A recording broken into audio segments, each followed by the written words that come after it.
Hello everyone and welcome back to the Ryan Retro channel. Today we're going to look at this little beauty, the Miniloong Pocket 1. And I want to say immediately at the beginning of this video, I absolutely love this thing. This lately has been my favorite handheld, and while my favorite handheld changes on basically a weekly basis, for the last maybe 2 weeks, this has been my go-to. I love it. It has a lot of problems. We're gonna get to those. It's got tons of issues. It's definitely not perfect, but I love this thing. So let's just jump straight into it. It's a pretty low-powered handheld that looks really nice in my opinion. It's got these really lovely 3D effect face buttons, nice little accents like the mono speaker down here, unfortunately not dual firing speakers. It's got a pretty nice D-pad, which is not the most accurate, but does feel very nice. And that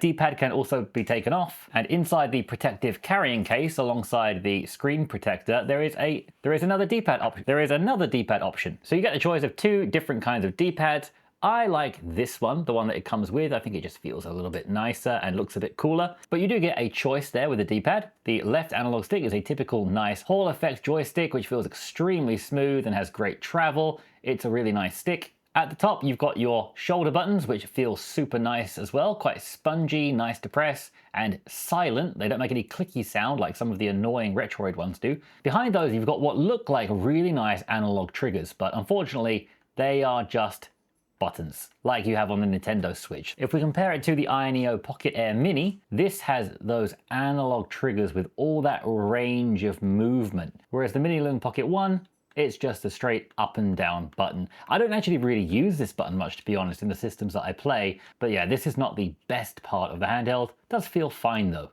Interestingly, start and select are down here, which is a little bit of a strange position, but you get used to it quickly. And down here we have a dedicated shortcut button, which is always handy with these devices to quickly get into your main menu settings, or if you're in the middle of a game, to quickly get into the in-game settings. Let's give the speaker a quick listen to, and then we'll get into all of those in-game options and see what games we can play on this thing.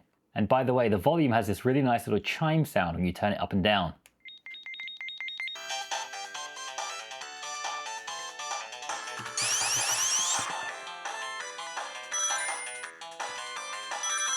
So as you can hear, it sounds quite nice. It has just the one speaker here, not the dual front-firing stereo speakers we do get in some more expensive handhelds, but I think it sounds fine. I'm always happy when a speaker is front-firing, and because we only have the one analog stick on the left here, no analog stick on the right, you're not really going to be covering that speaker area with your thumb very much. Your thumb's going to be up here on the face buttons, and that speaker will be mostly unobstructed and come through pretty clearly. I have been enjoying the speaker so far. Let's finish our tour of the device. At the bottom we have 2 SD card slots. We have the main one you're going to want to put custom firmwares and things on, which we'll get to a bit later.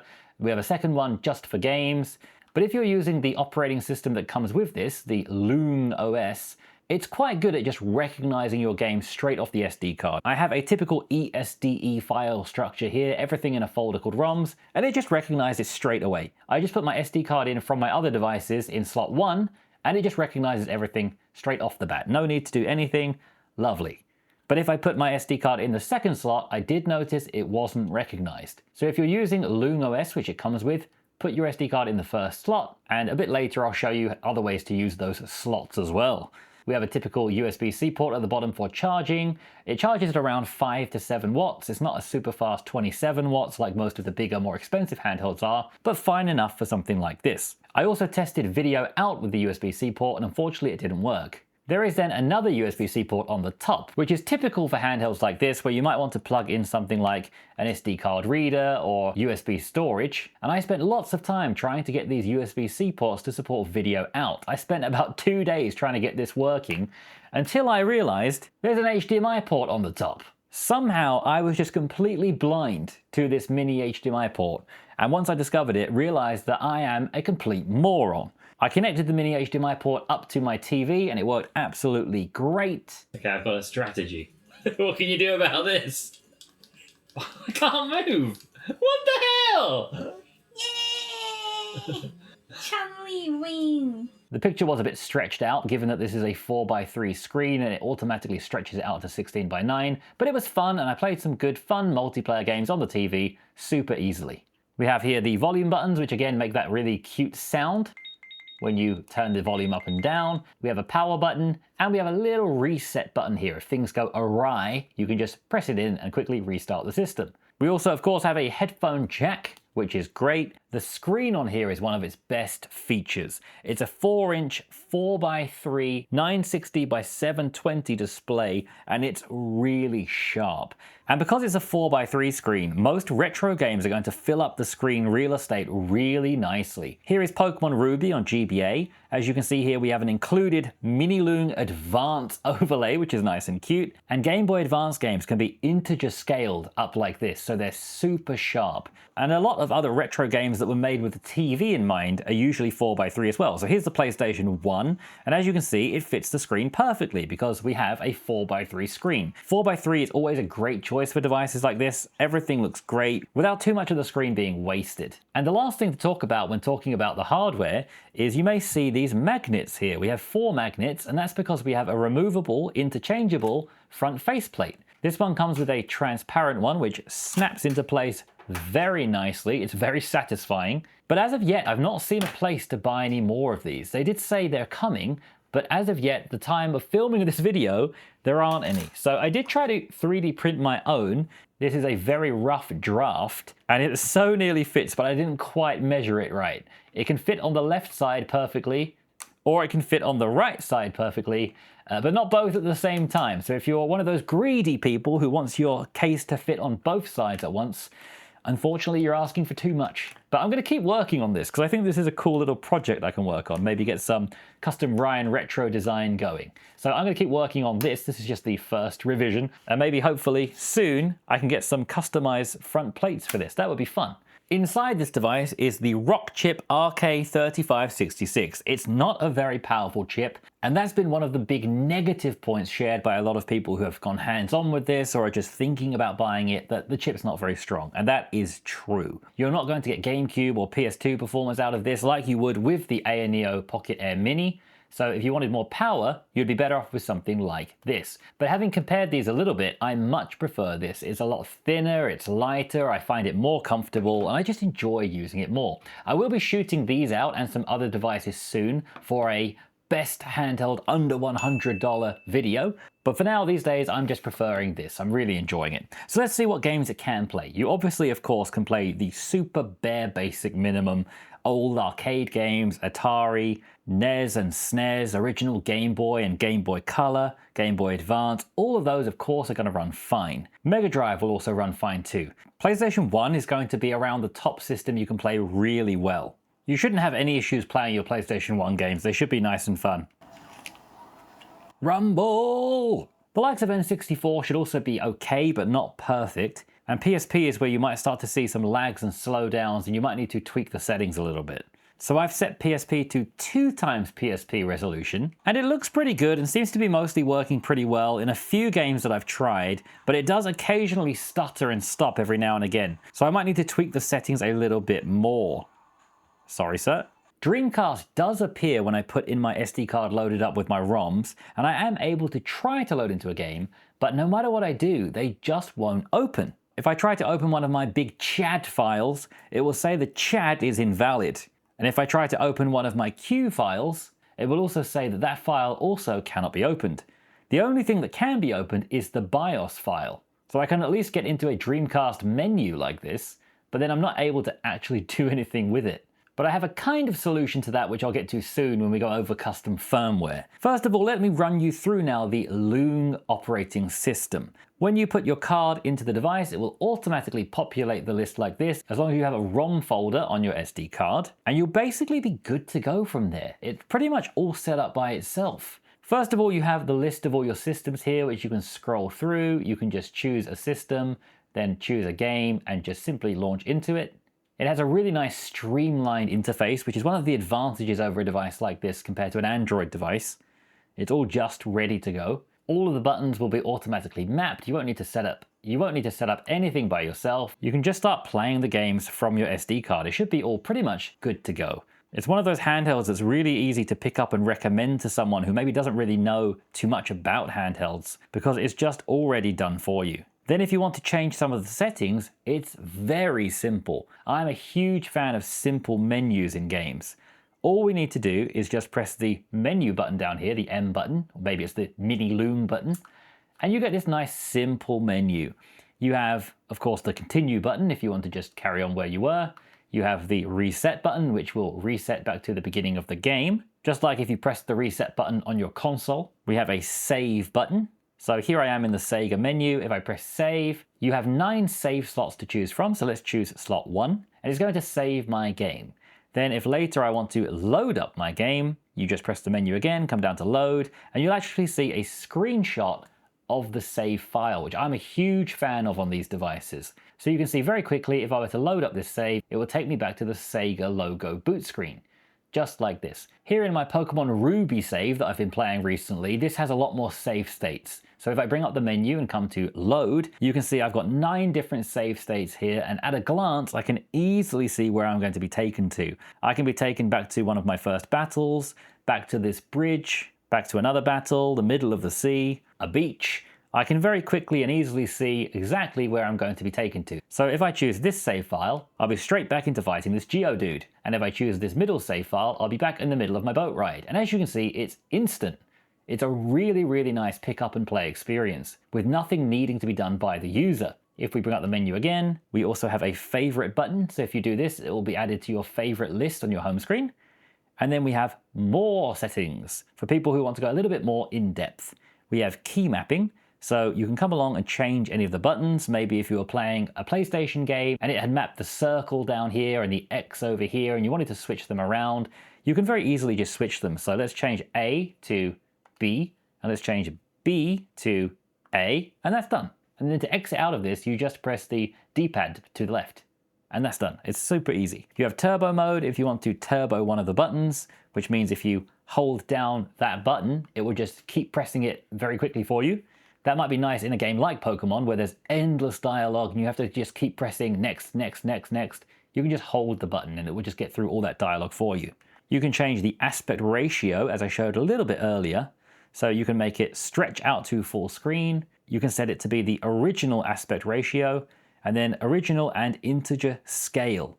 Next up we have rotate screen if you want to turn the screen around. Here is Space Invaders. As you can see, it's set up for a vertical screen, and I might want to rotate this so I can see what I'm doing without having to hold it like this. So I will press the menu button, come down to more, rotate screen, and by setting it to 270 degrees, I now have a far more comfortable setup to play this game. Next up on the list we have mask. Mask basically means overlays or bezels.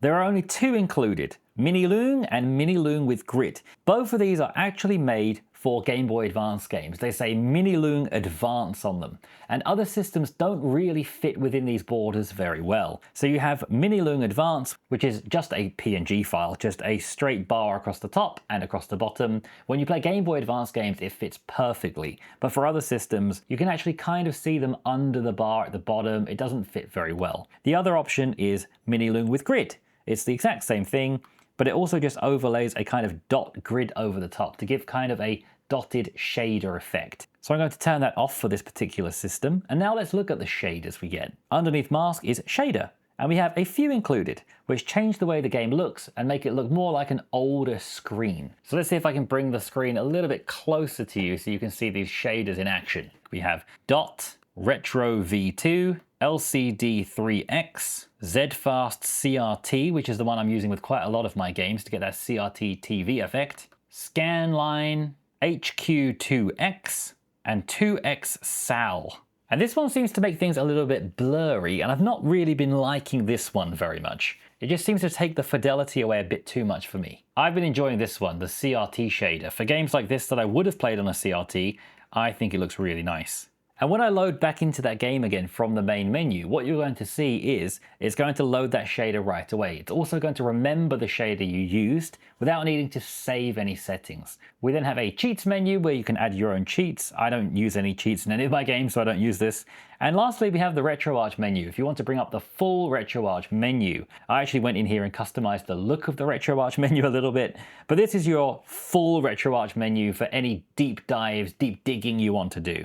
And if you decide you don't like the menu that comes with the system and you just want this full RetroArch menu every single time, then you can come into the settings of the device, and the very first option in the settings, game menu, lets you choose original menu, which means RetroArch. So if we choose this, then when we play our games and hit the menu button, we'll just be straight into RetroArch every time. But for me, that simple menu is one of the big selling points of a device like this. So you have all of your systems here on the main screen. You then have your favorites, which you can add super easily by just scrolling to any game you like and pressing the Y button. You also have your recently played games, so it's super easy to jump back into games you played recently as well. You have categories of games, which it makes for you, and in my experience so far, it makes very poorly because it seems to think I have basically no games in any genre and then 3,000 action games. So I basically just ignore this menu completely. And then you have a few more things. You have a Bilibili client if you want to watch Chinese YouTube.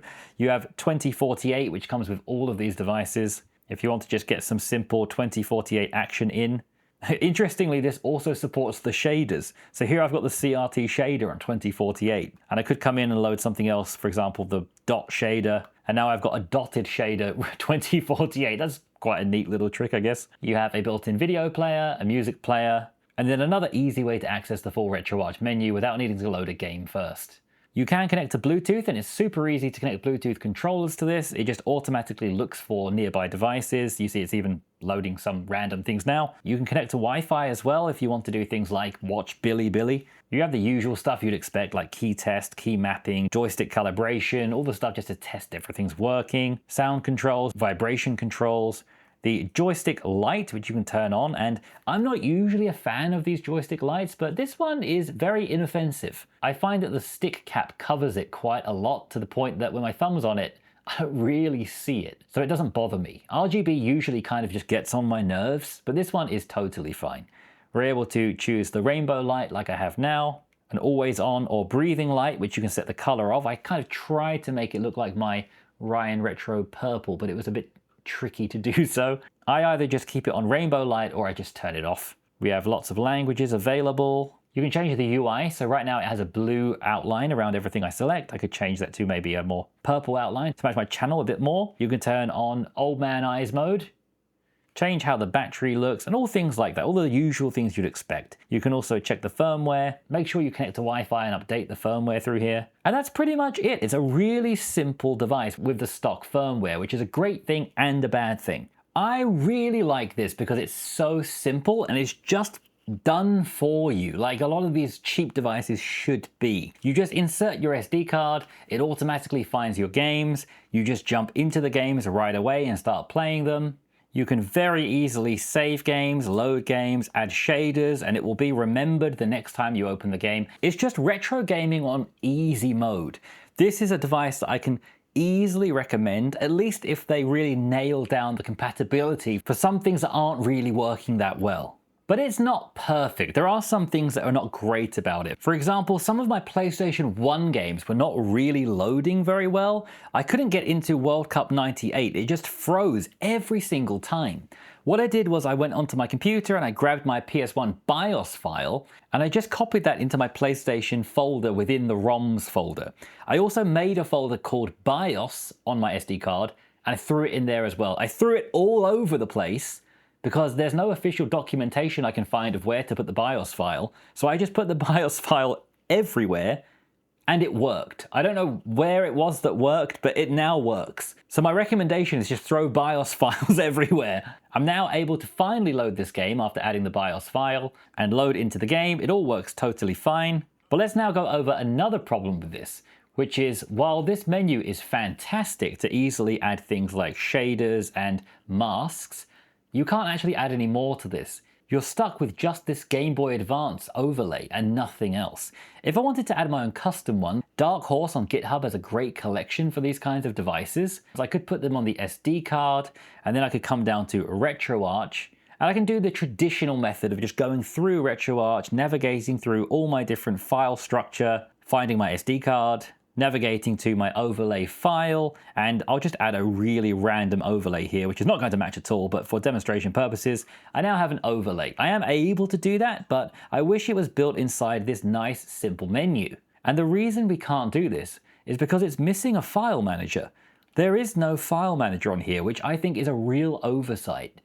I get why they want to keep things simple and easy to pick up, but a file manager would make this so much better. Another shame is that we can see Dreamcast, but it won't let me load any of my Dreamcast games. So what I want is something with a file manager, and I want some way of loading Dreamcast games. That would be great. So thankfully there is a second option we can try. There is a nightly build of Rocknix for this called Aurknix. So I'm going to turn off the device now, bring in this SD card I used to install Aurknix on, and we will run this off the SD card. So we're going to need to take our main SD card out of slot 1. We could put it in slot 2 if we wanted, but I'm going to just put it aside for now. And I'll put in the Rocknix SD card. This one has the Rocknix installation on it. Then with that card inside, we need to turn on the device. And we need to wait for a while. It takes probably around 20 seconds to boot up. You can see here the Aurknix logo. And now we have what will be for many of you a very familiar interface.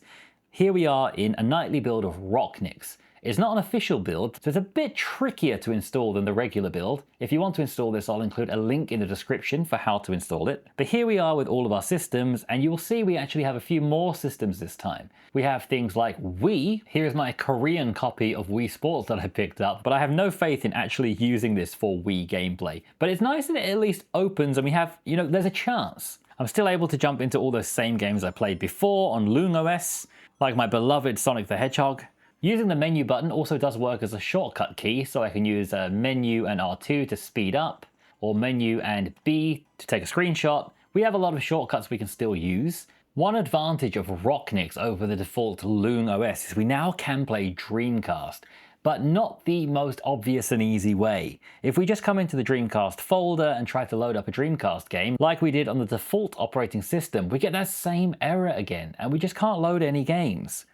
But what we can do is come out of here, go to Tools, Start Flycast, and then in here we can actually launch our games, and they will work. So if I launch Crazy Taxi here, it will launch the game. By default, the resolution will be really low. It doesn't look very good, but it runs okay. You can see the frame rate down the bottom left is around 25.